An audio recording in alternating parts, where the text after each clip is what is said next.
Hello everyone, my name is Alex. I'm a 2000 rated over-the-board chess player, and in this series we're going from 1000 to 2000 Elo in chess.com rapid games, where I'll be explaining my thought process as best as I possibly can for your education and entertainment. And today we have a Slav defense. Now, against d4, I like to play c6 on the first move to offer my opponent a normal Caro-Kann rather than starting with d5, but we have a Slav.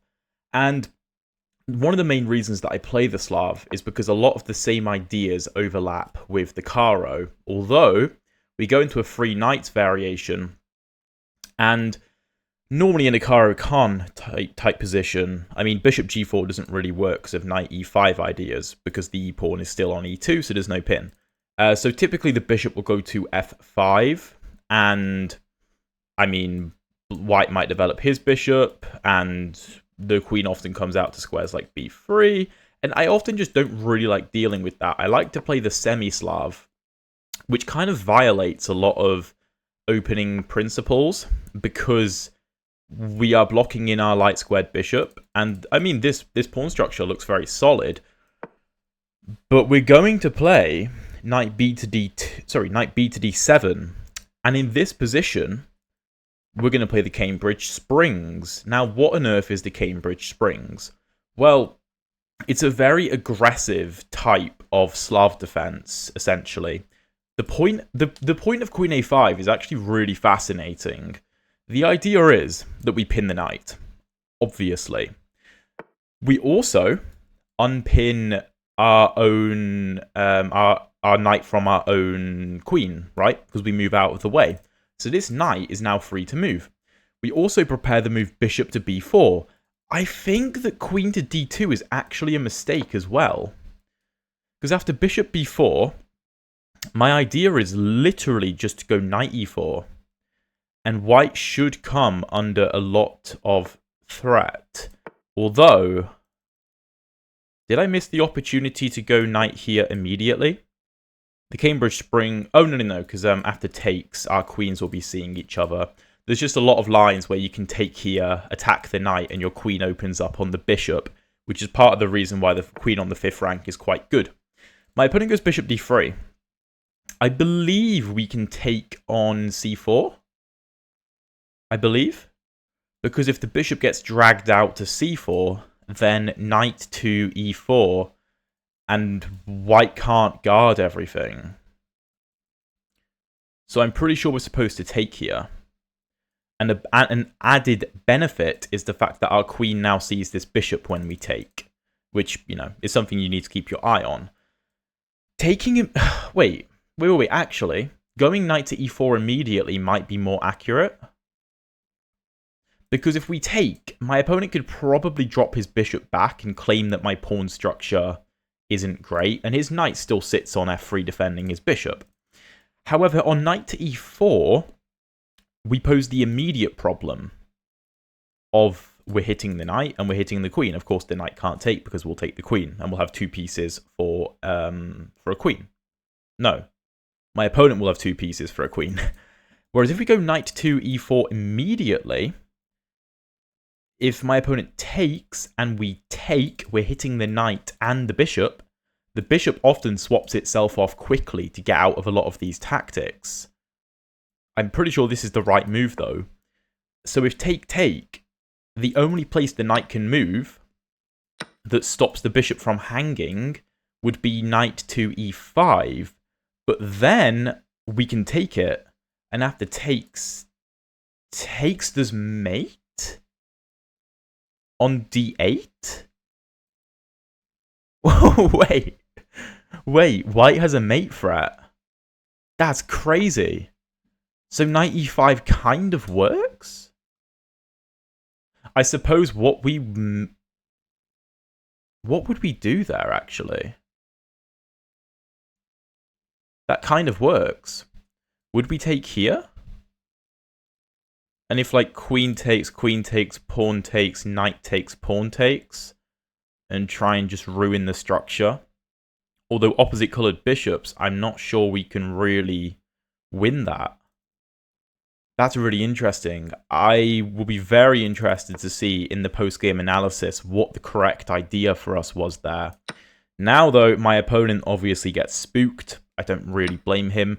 I didn't initially see the queen to d8 idea, because my queen ends up on e5 in that line and no longer guards the square. Although we probably could just castle and maintain all the pressure, and we're probably still in a good position there. Here we could take, and after queen takes, pawn takes, the game is pretty much won. But if we take, of course, our opponent will probably take with the pawn to avoid a queen trade. We can also consider the move f6 to kick the bishop. We can consider the move h6 to kick the bishop. I think I like h6. Do I? Yeah, I think I do. The pawn on h6 is just good. It just restricts the bishop, and when we castle, our king has an escape square.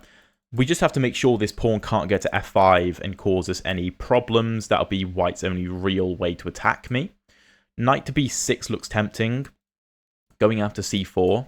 And there's an interesting line with bishop c7, knight here, here, here, here. And we do have a check, but we're completely losing there. That's a very interesting line, though. Otherwise, I would have gone knight to b6. Maybe I should have done it first. We could play the move e5 and try and blast everything open, threatening knight to f3, which looks scary, but I think we can get away with it. However, if we go e5 and my opponent just backs his bishop up, I suppose we just castle. And if a3 ever gets played to try and kick my bishop, he can't take anyway because there's a pin on the rook, which is, again, one of the ideas of the Cambridge Springs. I'll show you some of the main lines after the game, but most people don't know the main lines, which is why it's such a viable weapon. Also, c5 is an idea, trying to go after the center. But I'm tempted to castle, but then like rook g1, and we have issues potentially on the g7 square, which I don't love.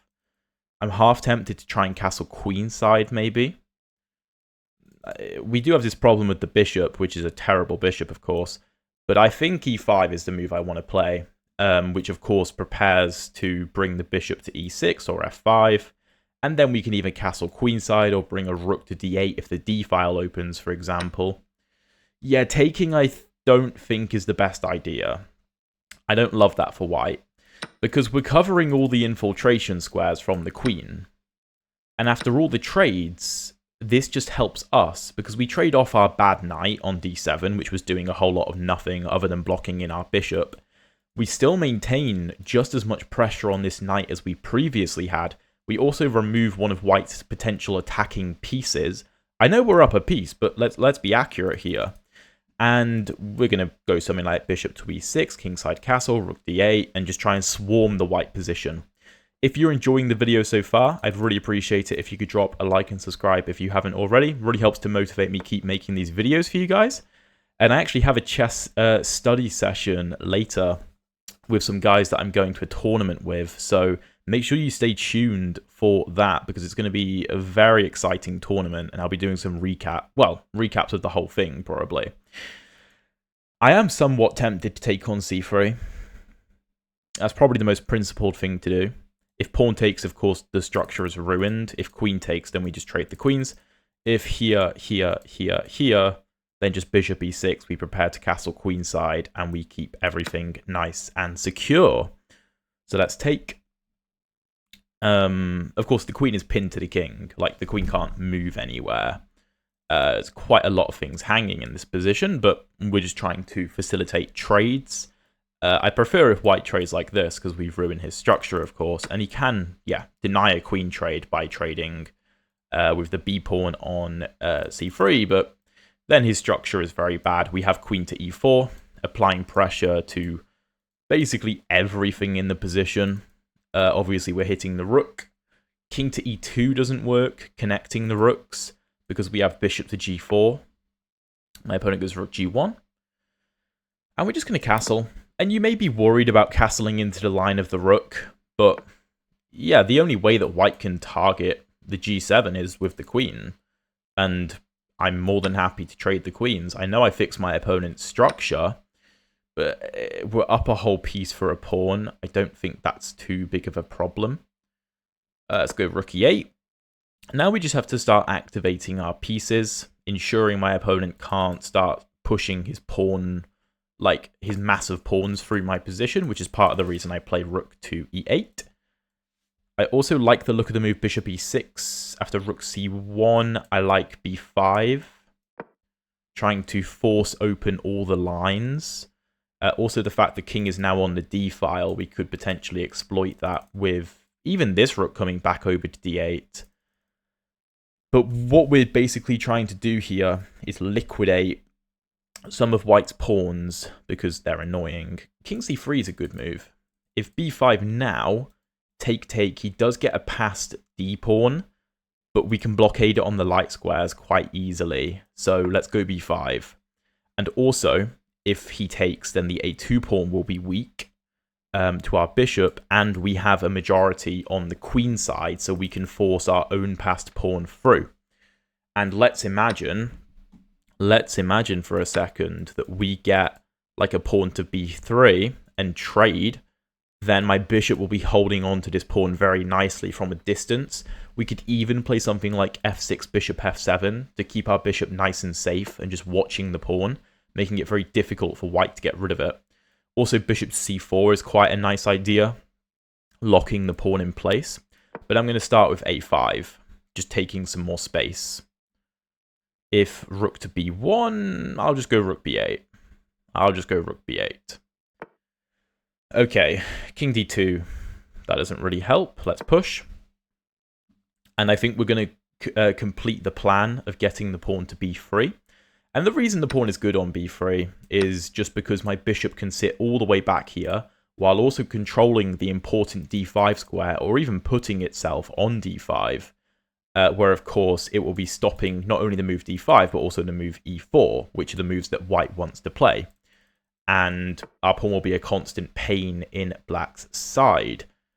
I'm going to start with rook to a2 because this comes with a check and forces the king to an awkward square. King to d3 would lose to bishop to f5, and if e4 we can take it because our rook also guards that, and then we win the rook.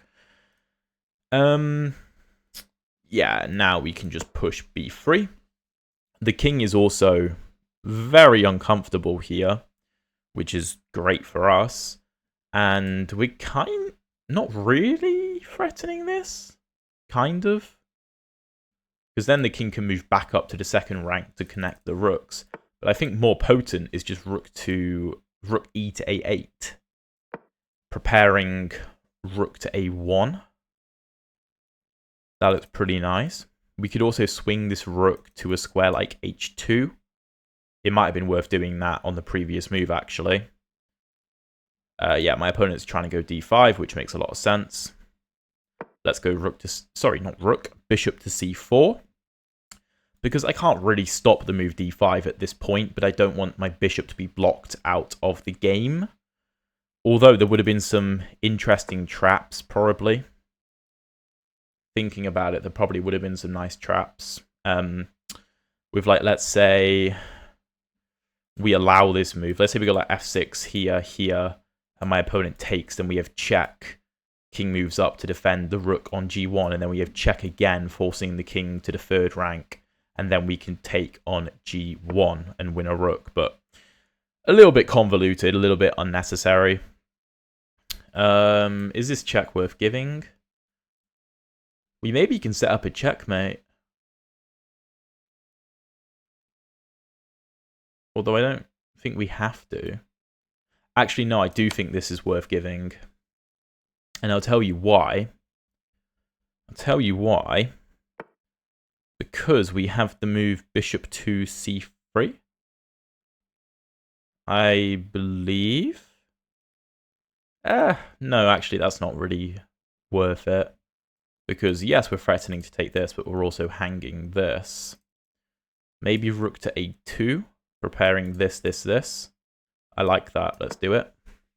And you don't really have to be too concerned about f6. I mean, we could, of course, respond with g6, but we don't even have to do that. We can just leave the pawn there and instead set up our own threats. Rook h d2 check. King is one move, and then b2 check. The rook has to take, and we take back. Like this. I don't think there was a quicker mating net or anything that we could have set up. But even if there was, this is a very clean way to go about the position, in my opinion, just to get the rook off the board. And the thing is, we don't have to care too much about this f6 pawn, because if takes, we just move the king. This pawn is never getting through. And if takes, you're not getting through. Like, there's nothing. And we probably have other ways to mate my opponent here, which I currently can't find. Wait, how is it mate in 2? What's the mate in 2? Why can't I see this?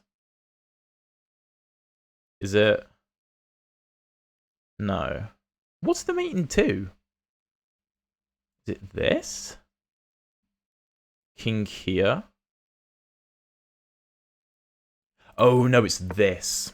There we go. Holding on to the rook and defending this square, so you still can't move over here because we're still defending this rook. Okay, cool. Let's get into the game review, and let's see where we went right, where we went wrong, and whether you guys would like to try out the Slav defense for yourself, because I think I gave it a pretty good advertisement here. It's kind of like the Caro-Kann 2.0, really, so let's get into it. Okay, so 93.5% accuracy. That's pretty good. So the reason that I like to play c6 rather than d5 and going into a Slav in a normal fashion is because I want to invite my opponent to go e4 and d5, and obviously this is just a Caro-Kann defense. Here my opponent goes c4, goes for a more typical Slav, and here, I mean, you can go knight to f6, but still e4 obviously can't be played there because we control that square. So the Caro-Kann cannot be played anymore, essentially. So we go d5, knight f3, knight f6. The computer always likes taking on c4, but those positions, I mean, I don't want to deal with them, to be honest. So I like to just play it in a more solid fashion. Knight c3, e6. This enters the semi-Slav. So you can, I think, play lines of bishop to f5, although the computer hates them. So good idea for me not going for this, because yeah, I guess this is just a bit problematic. So I mentioned the queen to b3 ideas. Again, you can even go g6, which I didn't even know was a thing. This is like a Gurgenitsa, except the pawn is still on e4. Kind of? Maybe I need to look into this. This seems like a system that I would quite enjoy, to be honest. If you don't know what the Gurgenitsa is, check out my Caro-Kann playlist. I think there's a video I uploaded, well, at the time of recording today, called, it's like the Caro-Kann system that you've never seen, something like that. And it's really good. The Gurgenitsa is great. But anyway, knight c3. And we go e6, which enters the semi-Slav. We block in our own bishop. Bishop g5. And here, the computer loves the idea of knight b to d7. I mean, typically, you would play bishop to e7, just breaking the pin. But knight b d7 means that after e3, which is the most logical move white can play. A lot of people, I believe, like going for stuff like queen c2 here, I want to say.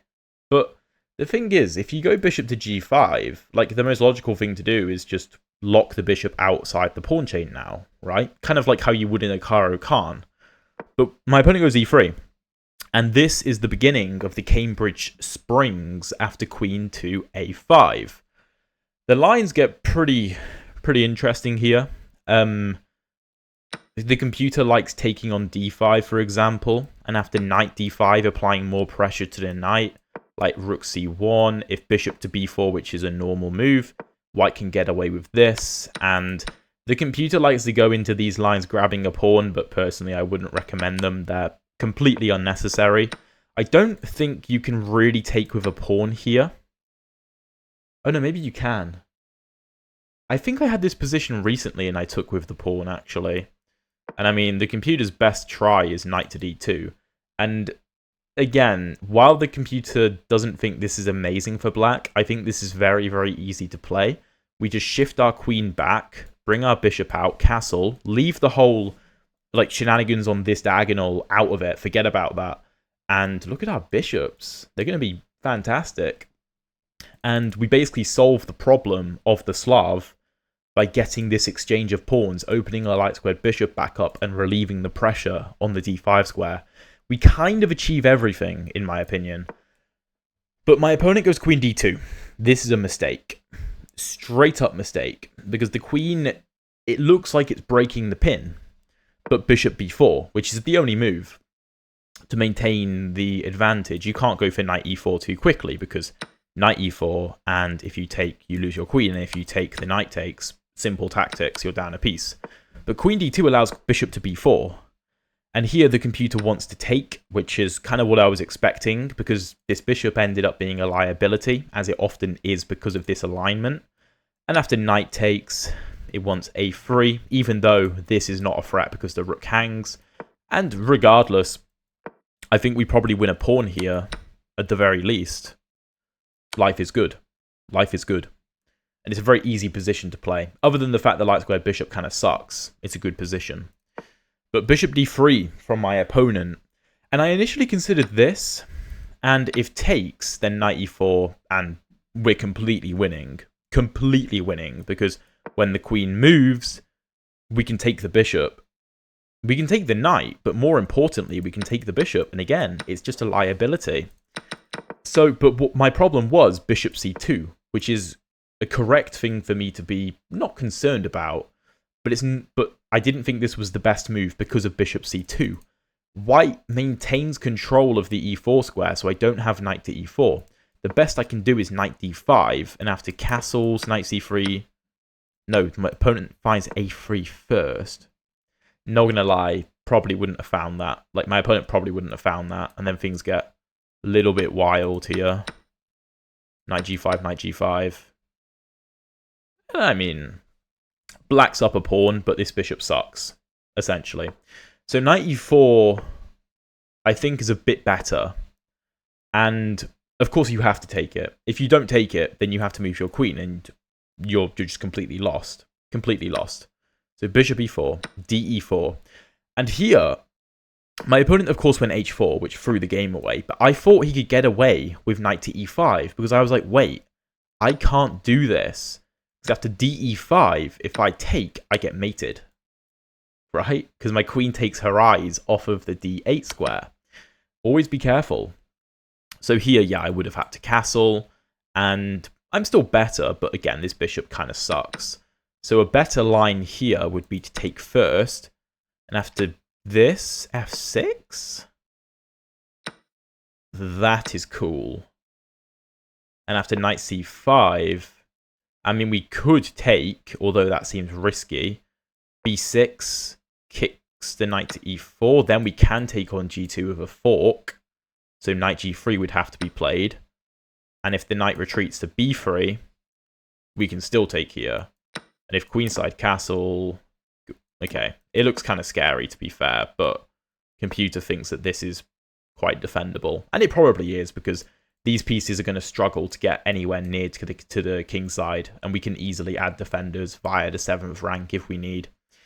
So, I saw this knight e5 idea, and I wasn't gonna. I was gonna just figure it out when we got there. Would I have found the line the computer suggested? I don't know. Even if I had gone for this line, black is still better because we have so much pressure, and we're probably going to win e5 anyway. I mean, if bishop to f4 defending, we have rook d8. And white is really getting squeezed here. I mean, like rook d3 even, and this looks very, very uncomfortable. Rook c1, b6, and apparently black is winning. Even though it's opposite coloured bishops, like there's still plenty of pieces on the board. We're going to double up on the d file, and we've got so much pressure. So my opponent goes h4, and of course we take the free knight. The game is not over just yet, though. After g takes f3. The computer likes f6, but I go h6 because it's a bit more solid.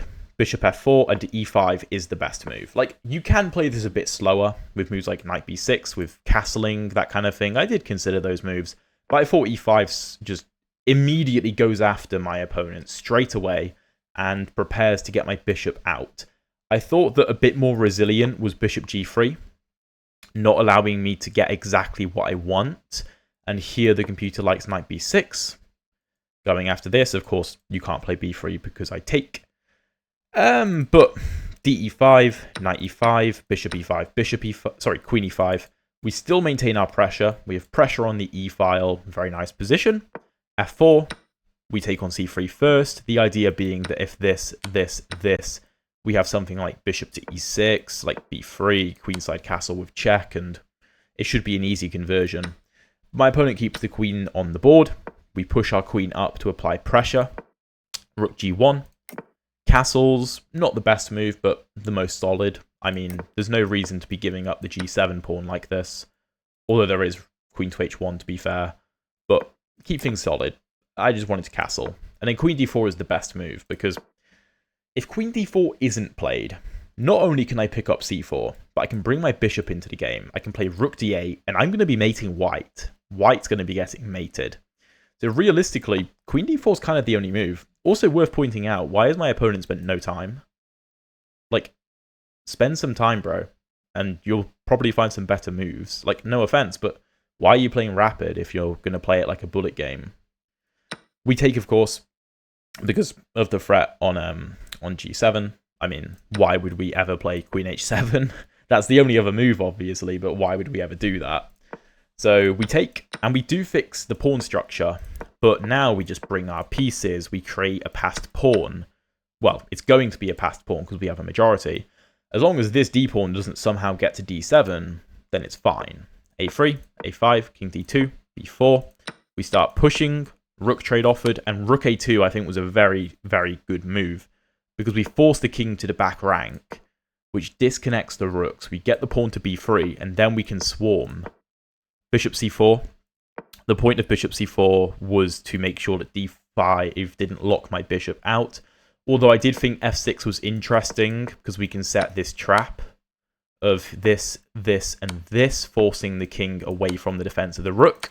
I thought that was kind of cool, but unnecessary because white doesn't have to fall for it. If white just doesn't take, why is my bishop on f7 blocked in? Like, it's bad. But on c4, it's very active. So f5, rook e2, king d1, rook a to a2. I'm just trying to swarm the white king. And here we give a check, king c1, b2, which forcibly wins a rook. And here my opponent resigns because I'm up a rook and a bishop. And this pawn is irrelevant because this does nothing. Again, there's this mating idea of bishop d3 and rook b1 mate. But it doesn't really matter. I mean, if this, we could always just play rook g2 to be ultra solid. And, like, if the rook tries to move, we actually have mate here. If the rook goes here, we probably still have... Wait, sorry, not that. We probably still have plenty of ideas like this, forcing my opponent to give the rook up. So, very nice game. Hopefully, I can encourage some of you to try the Slav defense and the Cambridge Springs for yourself. This is such a fun position, and I think it's very viable for a very long time. So basically everyone watching this is a very viable opening.